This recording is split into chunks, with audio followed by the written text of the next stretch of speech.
না ভাঙতো তো আগুনে পুড়ে মরে যেত একবার যেভাবে। এই জন্য আইনে তো সাসপেক্টেড লোকদেরকে তো আপনি কাছে নিয়ে জিজ্ঞাসাবাদ করতে পারেন, তাদেরকে পুলিশে বোঝাতে নিতে পারেন। আর অগ্নিকাণ্ডের মামলা তো হবেই, এটার আর কোনো রাত্রিবেলায় আগুন দিলে তো মানুষ হত্যার উদ্দেশ্যে বাড়িতে আগুন দেওয়া, এজাহারটা সুন্দর করে একটু আপনি তৈরি করে দেবেন।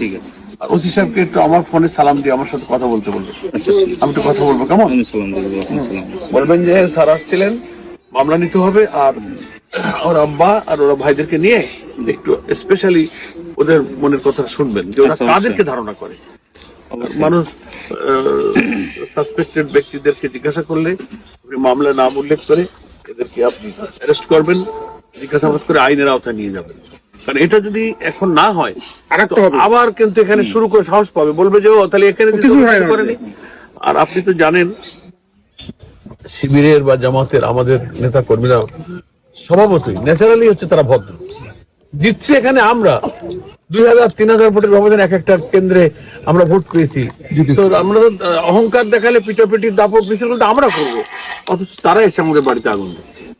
এই এলাকার কোন কেন্দ্রে তারা যেতে নাই, এটা হচ্ছে হেরে যাওয়ার কাপুরুষতার একটা প্রতিহিংসা। তো যাদের মানুষের ভালোবাসা নেই, সমর্থন নেই, তারা এই চোর আপদ ধরে। তা আমার কথা থাকলো যে আপনি করবেন, আর আমি পুলিশ কমিশনের সাথে কিন্তু কথা বলবো কোন রকম মামলার জন্য গাফিলতি না হয়, এবং এদের সাসপেক্টেড পার্সন যারা এদের কাছে শুনে জবানবন্দি নিয়ে রেকর্ড করে। আর আপনারা যেহেতু স্পট ভিজিট করে গেলেন, আপনার তো প্রিয় দেখে গেলেন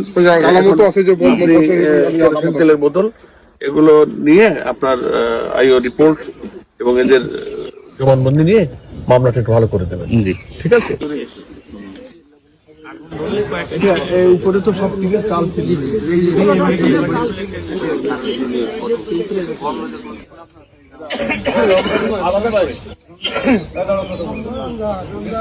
নিউজ বাংলা।